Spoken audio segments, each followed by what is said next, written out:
Welcome to Refuse to Lose. My name is Joe Jordan. I am your host today. Today we're going to talk about the NFC East. The beast of the NFC East, not the NFC least. But before we get into that, make sure you like this video, subscribe to the YouTube channel, and enjoy the rest of the show. Alright, so the NFC East, a lot of storylines going on right now. You know, this week we had the New York Giants versus the Washington football team. And then you had the Dallas Cowboys against the Los Angeles Chargers. And then you had the San Francisco 49ers versus the Philadelphia Eagles.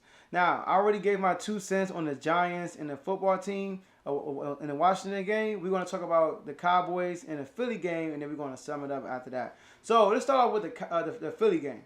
Now, a lot of people had the 49ers losing this game, being an upset because of Philly's performance against the Atlanta Falcons.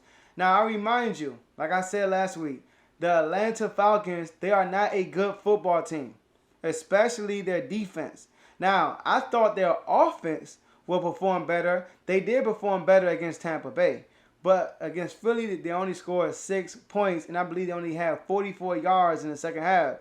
So the Eagles, one thing I can say after watching the Falcons game and this 49ers game, the Eagles' defense has stepped up from last year, especially their run defense, because they held Mitchell, the Ricky Mitchell from 49ers, who had over 100 yards last game against Detroit. I know it's Detroit, but Philly held him to over two yards per carry, which is pretty good, which is really good. I think he had 17 carries for about 42 yards in this game. Now, granted, he did get hurt in the middle of the game, but his yards per carry is still 2 yards per carry. So he did a great job against him. Now, the 49ers, don't sleep. I had the 49ers winning this division at 2-0. I know they played 2 subpar opponents, but they're 2-0 right now. But the 49ers, with even though the Philadelphia Eagles defense did a good job on the run game, they were still able to move the ball downfield. It was one drive. They had a 16-play drive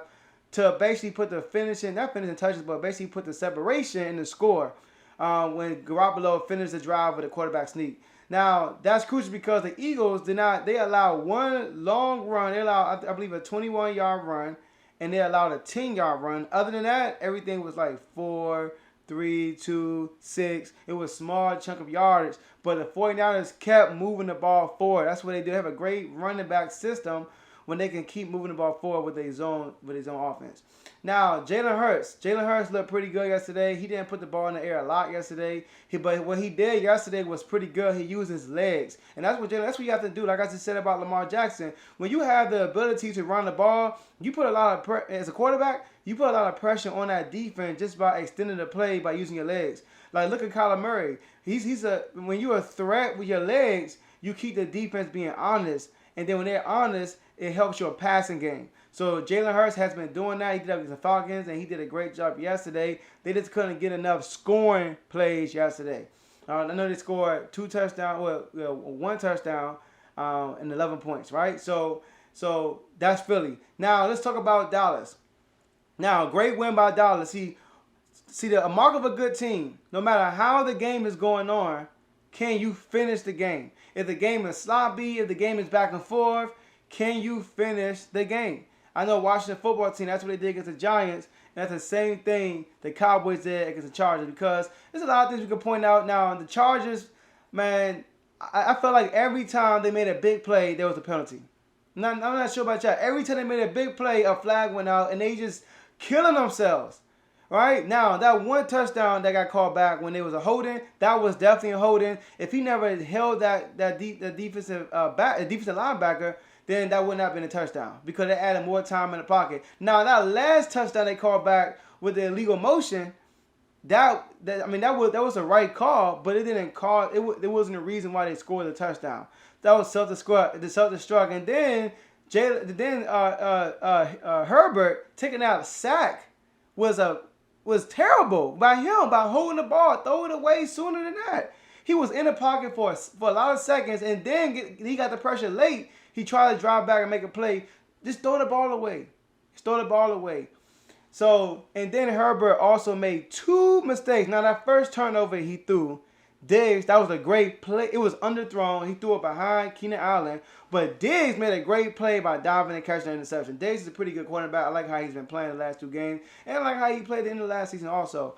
And then a second turnover that Herbert threw, that was just stupidity. Not calling him stupid, but the play was just crazy. You're in the red zone. You have an opportunity to score. You have a great drive. And you just throw the ball away like that. Don't get no points from the drive.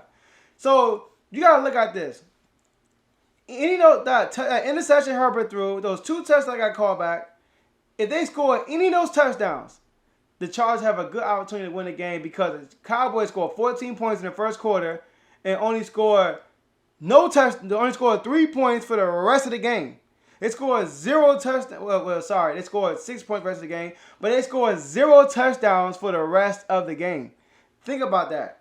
So because Dak was on a high horse against Tampa Bay. Dak didn't look pretty good. He looked okay yesterday. He also threw a bad interception. I'm not sure if it was miscommunication or he just because CeeDee Lamb was open, but I think he just overthrew CeeDee Lamb and then it was picked off. So by the rookie. So the thing is now the running game from the Dallas Cowboys looked much better. I believe they need to do that more. Now, Pollard looks pretty good. Ezekiel Elliott looked better, but Pollard looked good because he has a speed. He could take off for these long runs. Now, Zeke, what he does is he'll pound the ground on you, get you tired, get you wear out. In the fourth quarter, that's when Zeke actually get his, because the defense is more like King Henry, but the Cowboys did a much better job in the running game. Now, Herbert. I think Herbert made a lot of good throws, but he was the main reason why they lost that game. He has a hard time finishing. Now, against Washington football team, he did a great job by converting converting on third down, after third down in the fourth quarter.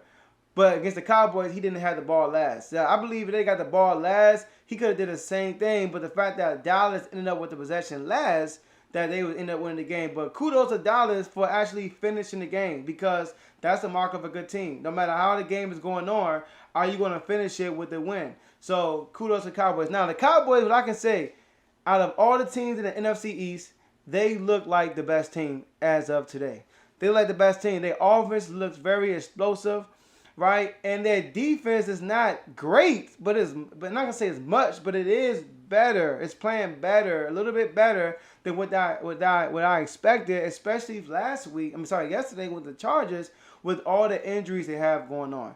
So the Dallas Cowboys, they do look like the best team right now. But we saw 2 different teams. We saw one team against Tampa and one team against the Chargers. So we're going to see what happens as the season goes on. Now, I do think the team that's playing the second best is Washington football team, in my opinion. Because the Eagles did a great job against Atlanta. Atlanta's not a great team. But you look at them yesterday, they could not score. One thing about Washington football team, since Taylor Heineke has been in the game, Washington football team has been able to score. And you look at the Chargers, the time he came in the game, he played well. And the times we did not score, it was because of penalties or self-destruct. It wasn't nothing of we can't move the ball on offense. So I think it's going to, so far, based on the 2 games that everybody played so far, it's looking like Dallas is the best and looking like Washington is the second best. Philly's third best, and the Giants is dead last, being 0-2. So, but right now, Washington football team leading the division, 1-1 with the division win. Now, next week we got Philly against Dallas. That'll be interesting. But as of now, I think Dallas Cowboys are playing the best football in our division. Great job. You made it to the end. I really appreciate that. You made it to the end. Now, before you leave this video, make sure you like the video and subscribe to our YouTube channel. Hit the notification bell also so you can be notified when we drop our next video. And lastly, make sure use the comment section. Put your comments down. Tell me what you think about this topic we just went over. Tell me your comments, your opinions, and maybe we can have a chat debate in the comments. So I appreciate you guys for staying, and I'll see you at the next show.